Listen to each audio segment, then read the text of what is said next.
गौरव जसवाल बजेला जी, स्वयं मैं एवं एलिंग वेलफेयर नर्सिंग फाउंडेशन के जो लगातार नर्सेज की आवाज़ को उठा रहे हैं, बबलू भाई और हमारे साथी गौरव भाई जो कि अभी पीड़ित भी हैं, और आनंद धर्मवाल जी जो कि हमारे सहयोगी साथी रहे हैं। तो हम सभी लोग आज प्रेस के माध्यम से जो प्रदेश भर में सभी भर्तियों में जो तमाम प्रकार की जो भर्तियाँ चल रही हैं, तो उस पर उजागर करने के लिए आज हम सभी लोग यहाँ पर एक प्रेस कॉन्फ्रेंस आप लोगों के समक्ष आयोजित कर रहे हैं।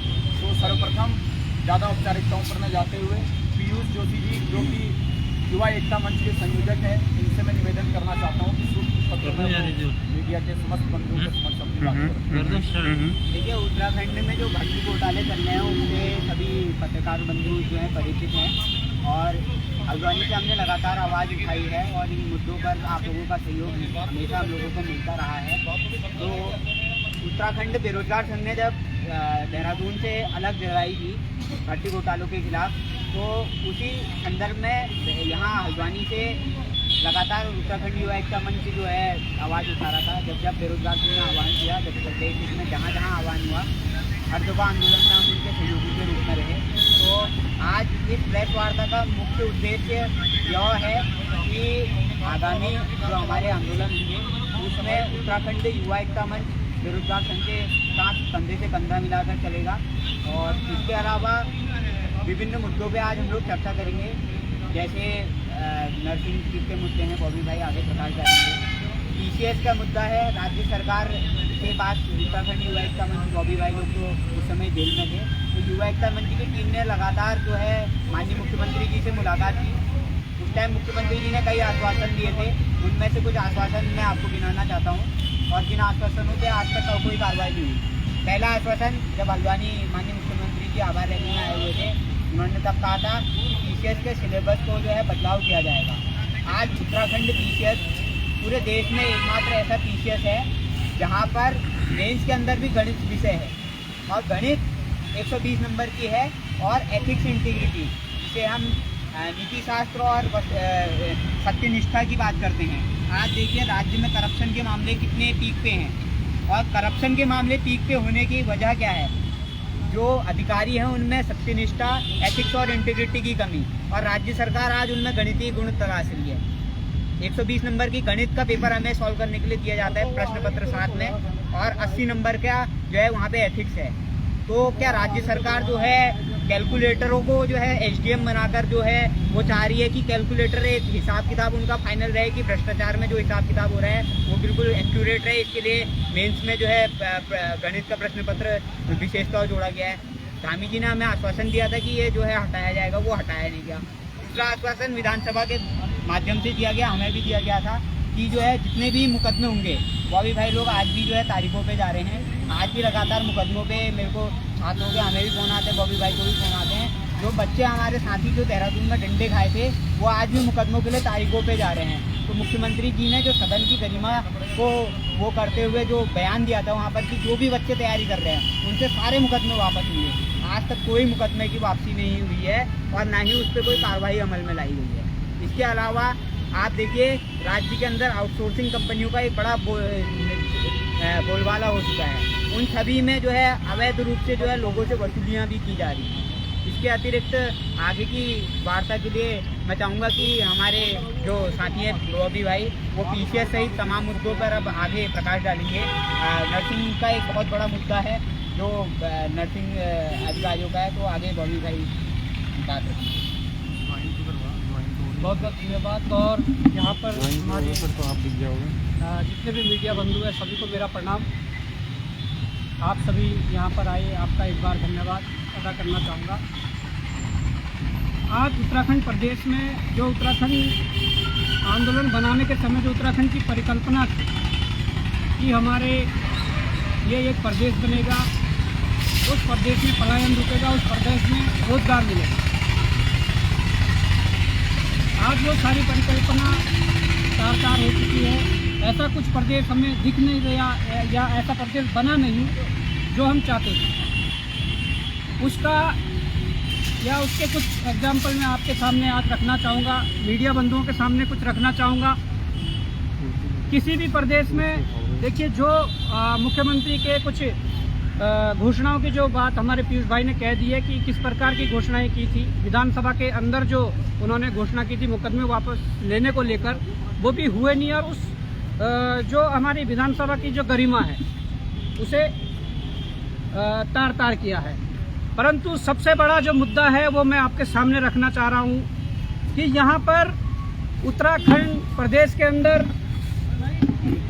अभी एक भर्ती गतिमान है, जिस भर्ती का नाम है नर्सिंग अधिकारी। उस नर्सिंग अधिकारी भर्ती में वो पद ग्रुप सी के अंतर्गत आता है और किसी भी प्रदेश में ग्रुप सी के जितने भी पद होते हैं या ग्रुप सी के अंतर्गत आने वाली जो भी नौकरियां होती है वहाँ के युवाओं को प्राथमिकता दी जाती है, वहाँ के युवाओं का ही उसमें सिलेक्शन किया जाता है। परंतु बड़े दुर्भाग्य के साथ ये कहना पड़ रहा है, बड़े दुर्भाग्य के साथ कहना पड़ रहा है कि हमारे इस नर्सिंग भर्ती में उत्तराखंड प्रदेश के बाहर के लोग बड़ी मात्रा में इसमें आवेदन कर चुके हैं। मैं आपको ये जो बताता हूँ ये कोई हमने डाटा तैयार नहीं करा है या हमने ये लिस्ट नहीं बनाई है, ये आईटीआई के द्वारा मांगी गई एक लिस्ट है जिसमें ये ब्यौरा दिया गया है।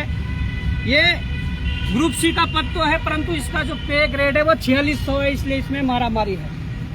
अब इसके पीछे बड़ा कारण क्या है, इन आवेदनों के पीछे बड़ा कारण क्या है वो मैं आपको बताता हूँ। वर्तमान में जो नर्सिंग रजिस्ट्रार है, जो राम कुमार शर्मा जी है, उन पर लगातार आरोप लग रहे हैं कि वो इस पद की योग्यता नहीं रख रहे हैं। अगर लगातार आरोप लगने के बाद भी सरकार ने संज्ञान नहीं लिया, उत्तराखंड सरकार ने संज्ञान लेकर उन पर कार्रवाई करनी चाहिए थी, परंतु हम देख रहे हैं कि उन पर कोई कार्रवाई नहीं हुई। उसका नतीजा क्या हुआ?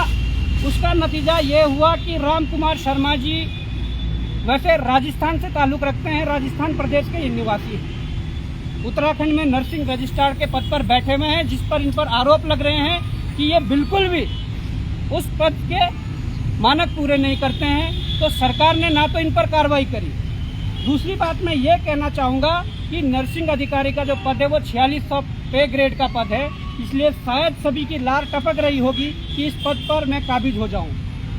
इस होड़ में उत्तराखंड प्रदेश से बाहर के जो लोग हैं, आप अगर एड्रेस देखोगे, यहाँ पर देखिए विजय पूनिया, पिता का नाम श्री अमरपाल पूनिया, ज्ञान सरोवर कॉलोनी, उदेला रोड, धौलपुर राजस्थान। सुबी सिंह यादव, श्री बस्ती राम सिंह यादव, ग्राम लाडपुर, पोस्ट ऑफिस हरसर, जिला अलवर, राजस्थान। तो ये मैं कुछ एग्जाम्पल देना चाह रहा हूँ और ये लिस्ट बहुत लंबी है, ऐसी लिस्ट बहुत लंबी है। और मैं इसलिए कह रहा हूँ कि जो नर्सिंग रजिस्ट्रार है, मैंने अभी कहा था कि ये ताल्लुक राजस्थान से रखते हैं और इन पदों पर जो बाहरी प्रदेश के लोग हैं वो अधिकतर राजस्थान, यूपी के लोग जिन्होंने इस फॉर्म को भरा है। अब वो लोग कहेंगे या सरकार कहेगी या कुछ सरकार के अधिकारी कहेंगे या खुद राम कुमार शर्मा नर्सिंग जो रजिस्ट्रार है वो कहेंगे कि इन्होंने कोर्ट में याचिका डालकर अपने लिए पद पर भरने के लिए इन्होंने अपने लिए कोर्ट से आदेश लाए हैं। तो मैं उत्तराखंड सरकार से कहना चाहता हूँ, मैं प्रदेश के मुख्यमंत्री धामी जी से कहना चाहता हूँ, जब जब इस प्रकार की घटनाएं होती है, जब जब इस प्रकार से हमारे प्रदेश के युवाओं के साथ छलावा होता है, इस आदेश के बाद, कोर्ट के इस आदेश के बाद सरकार ने क्या कदम उठाए कि यहाँ के युवाओं को संरक्षण दे सके। यहाँ के उन युवाओं को जो पहाड़ के इस दूरस्थ पहाड़ के किसी गांव से आते हैं, जिन्होंने बचपन से लेकर तमाम प्रकार की जो चीजें हैं वो झेली है, उन युवाओं के साथ इस प्रकार का छलावा मैं आज उन आंदोलनकारियों से कहना चाहता हूं, जिन्होंने उत्तराखंड आंदोलन में सक्रिय भूमिका निभाई है। मैं आज उन आंदोलनकारियों की आत्माओं से पूछना चाहता हूं, जिन लोगों ने 42 सालों के बाद उत्तराखंड प्रदेश को बनाया, मैं आज उनकी आत्माओं से भी पूछना चाहता हूं, क्या इस प्रदेश के लिए आपने ये शहादतें दी थी? क्या इस प्रदेश के लिए हमारे आंदोलनकारियों ने गोलियां खाई थी? क्या इस प्रदेश के लिए जेल भरो आंदोलन हुए थे? इस प्रदेश के लिए जहां पर ग्रुप सी के पद पर बाहरी प्रदेश के लोग आकर बैठ रहे हैं। अब प्रश्न यहां पर खत्म नहीं होता है। मैं कहता हूं कि जो इन्होंने फॉर्म भरा है इनकी नियुक्तियां भी होंगी। और मैंने बताया कि पूरी लंबी लिस्ट है जिसमें राजस्थान के लोग हैं, उत्तर प्रदेश के लोग, और ग्रेड 4600 पर ये तैनात होंगे। अब यहाँ पर बात खत्म नहीं होती। मैं ये कहना चाहता हूँ, सबसे बड़ा सवाल ये भी है, इन लोगों ने जो यहाँ पर जो वर्तमान पता दिया है, उस वर्तमान पते पर अगर जाओगे, बेस चिकित्सा श्रीनगर पौड़ी, बेस चिकित्सा श्रीनगर पौड़ी, इस प्रकार के इन्होंने यहाँ पर एड्रेस दिए हैं। इस बात से ये साबित होता है कि इस दौरान ये पहले इन बेस चिकित्सा कॉलेजों में ये अभी कार्यरत हैं, परंतु जिस समय इन्होंने वहाँ पर कार्य ग्रहण किया या पदभार संभाला, उस समय सरकार किसकी थी, ये जांच का विषय है। हमारे पास वो डाटा नहीं आया है। मैं कहता हूँ, यदि सरकार कांग्रेस की थी तो कांग्रेस की सरकार को इसका जवाब देना पड़ेगा। उस समय तत्कालीन स्वास्थ्य मंत्री अगर कांग्रेस के रहे होंगे, उन्हें इसका जवाब देना पड़ेगा कि उन्होंने ग्रुप सी के पद पर किस प्रकार से बाहरी प्रदेश के राज्य के जो लोग हैं उनको इस पर नियुक्तियां दी है। अब सिलसिला आगे बढ़ता गया तो अब परमानेंट नौकरी के लिए नर्सिंग अधिकारी के पद पर अब वर्तमान सरकार इनको नौकरियां देंगी। कितना बड़ा दुर्भाग्य की बात है। सरकार चाहे कोई भी रही हो, हम सबका दायित्व बनता है कि पार्टी, दूसरी बात है, हम पहले भारतवासी हैं, उत्तराखंडवासी हैं, हमारा प्रेम इस उत्तराखंड के लिए है। और इस उत्तराखंड में यदि इस प्रकार की घटनाएं होंगी, इस प्रकार के जो कुकृत्यों को अंजाम दिया जाएगा, वो कोई अधिकारी हो या कोई बड़ा सफेद पोश हो, मंत्री हो, मुख्यमंत्री हो, कोई भी हो, मैं कहना चाहूँगा माननीय मुख्यमंत्री पुष्कर सिंह धामी जी, आप इस बात को गौर से समझिए। अगर कोर्ट ने आदेश कर भी दिया है तो सरकार ने क्या कदम उठाया इसे रोकने के लिए। अगर सरकार सही होती, उनकी नीयत सही होती, तो हमें लगता था इस कोर्ट के आदेश के बाद शासनादेश वो एक अध्यादेश ला सकते थे कि नहीं, हमारे उत्तराखंड के अपने बच्चे हैं, उनके भविष्य को संवारने के लिए, उनके भविष्य को सुरक्षित करने के लिए हम एक अध्यादेश लाते हैं जिससे कि बाहरी प्रदेश के युवा ग्रुप सी में नौकरी के लिए अप्लाई न कर पाए। बड़ा दुर्भाग्य है, बड़े दुर्भाग्य के साथ ये कहना पड़ रहा है। और ये जो पूरा जो ब्यौरा है, जरूर हम देहरादून जाकर कोशिश करेंगे कि मुख्यमंत्री से भी मिला जाए और जो यहाँ पर जो मुख्य चिकित्सा अधिकारी है उनसे भी मिला जाए और उनके सामने ये बात रखेंगे, सरकार से ये बात रखेंगे कि कम से कम इस पहाड़ी प्रदेश को बचाने के लिए, आप कहते हो बड़ी बड़ी बातें करते तो पलायन हो रहा है, पलायन क्यों नहीं होगा? जब इस प्रदेश में नौकरी किसी दूसरे प्रदेश के लोगों को मिलेगी तो यहाँ का निवासी तो बाहर ही जाएगा। तो ये जो चीज़ें हैं बड़ी महत्वपूर्ण चीज़ें हैं, बड़े महत्वपूर्ण ये साक्ष्य हैं, इस पर गौर करने की ज़रूरत है। और इन बाहरी प्रदेश के जो ग्रुप सी में यहाँ पर एंटर हो रहे हैं, इनको रोकने की ज़रूरत है। इनको रोकने की शक्ति, पावर सरकार के हाथ में है। सरकार चाहे अध्यादेश लाए या कुछ भी लाए, परंतु इन्हें रोकना है और इनकी जगह हमारे प्रदेश के युवाओं को यहाँ पर नौकरी मिले, ये हम चाहते हैं। दूसरी बात, मैं कल अल्मोड़ा में था तो हमारे उत्तराखंड के कुछ चुनिंदा कॉलेज हैं, जिसमें से एक कॉलेज हमारे शोभन सिंह जिन्ना विश्वविद्यालय परिसर अल्मोड़ा जो है, एक वो कॉलेज और एक आधा और कॉलेज है जिसमें BFA जो कोर्स है वो करवाया जाता है, बैचलर ऑफ फाइन आर्ट्स, जिसमें 4 वर्ष का जो उनका डिप्लोमा होता है, डिग्री होती है, उसमें 4 वर्ष का कोर्स करवाया जाता है, जो कि कला के सहायक अध्यापक के लिए वो एलिजिबल होते हैं।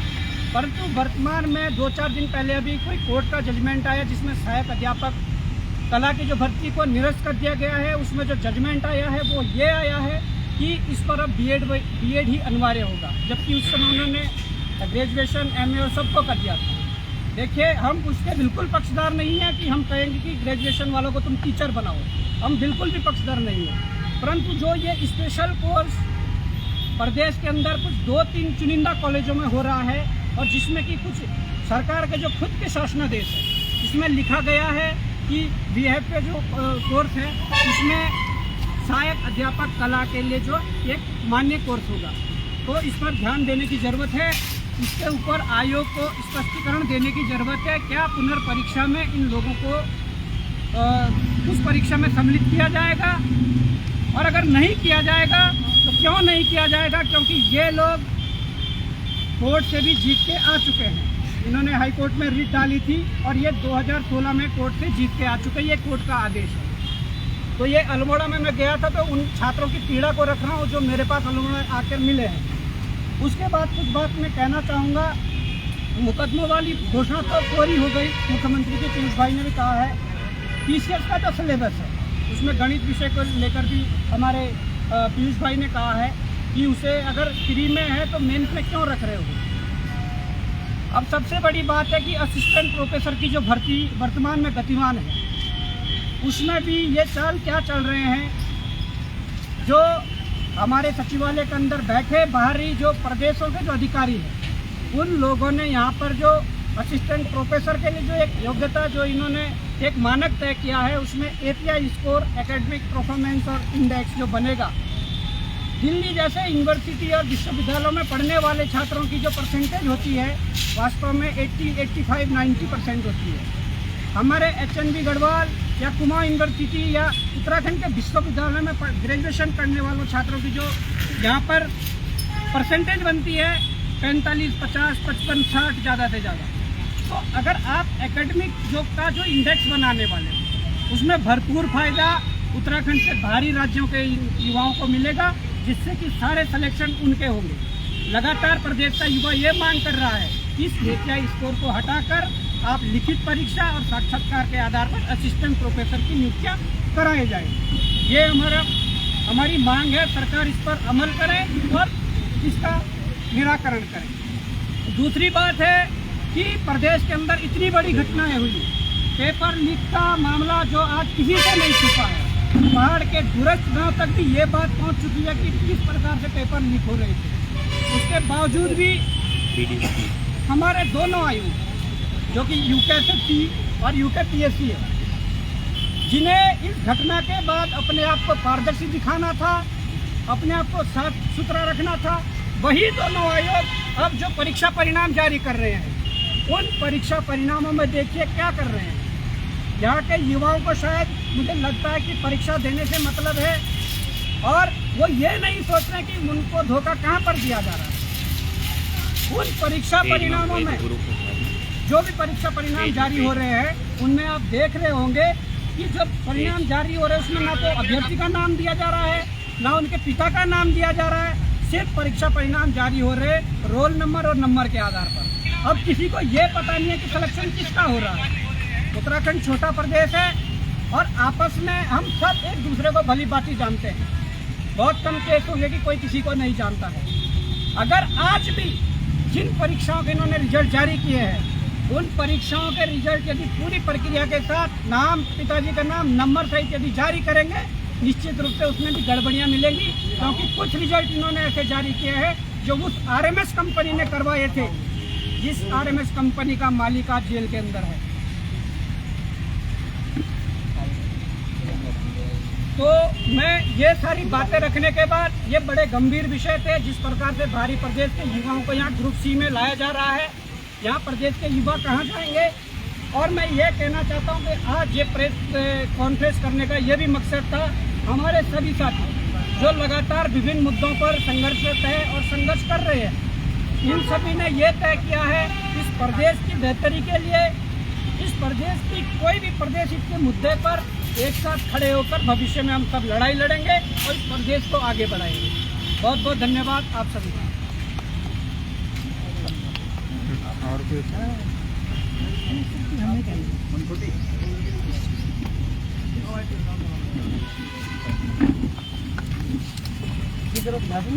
हाँ ये आप ना ये फोटो लेना।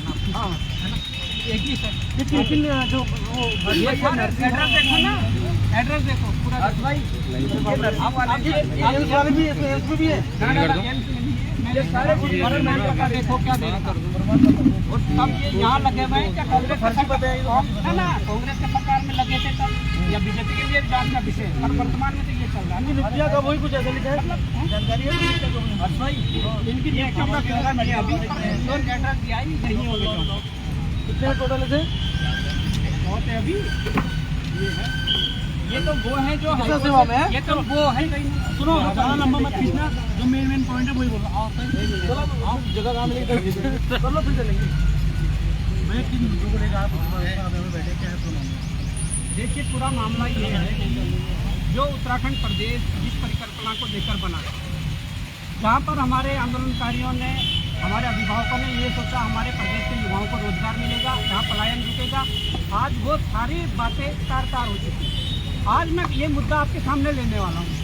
इसमें आप देख रहे हैं कि ग्रुप सी का एक पद, इसमें ये नियमावली है कि ग्रुप सी के पद पर कोई भी बाहरी प्रदेश का व्यक्ति यहाँ पर अप्लाई नहीं करेगा। बाहरी प्रदेश के व्यक्ति को यहाँ पर नौकरी नहीं दी जाएगी, वो भी पे ग्रेड 4600 पर। जहाँ पर ये मैं लिस्ट आपको दिखा रहा हूँ, इसमें ऐसे नाम है जो लगातार जो राजस्थान से ताल्लुक़ करते हैं, जो उत्तर प्रदेश से ताल्लुक़ करते हैं, उन लोगों में यहाँ पर ग्रुप सी के नर्सिंग अधिकारी के पद पर आवेदन किया है और उनका आवेदन स्वीकार हुए।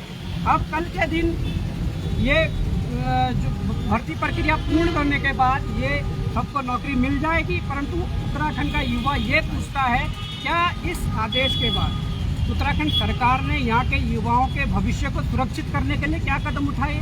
क्या जब कोर्ट ने ये आदेश दिया कि आप अप्लाई कर सकते हैं, तो क्या सरकार ने कोई ऐसा कदम उठाया? क्या सरकार ने कोई अध्यादेश लाया कि अपने युवाओं के भविष्य को सुरक्षित कर सके? ये बहुत बड़ी चूक है। तो इसमें जो इन्होंने वर्तमान पते दिए हैं, वो भी एक ये देखने को मिल रहा है कि ये जो वर्तमान पते पर जहाँ जॉब कर रहे हैं, वहाँ पर किस सरकार के दौरान इनकी नियुक्तियाँ हुई और वर्तमान सरकार, दोनों कटघरे में खड़ी करनी पड़ेगी। और तत्कालीन जो उस समय स्वास्थ्य मंत्री था, वर्तमान स्वास्थ्य मंत्री है, दोनों पर कार्रवाई हो अगर इस प्रकार से ये चल रहा है।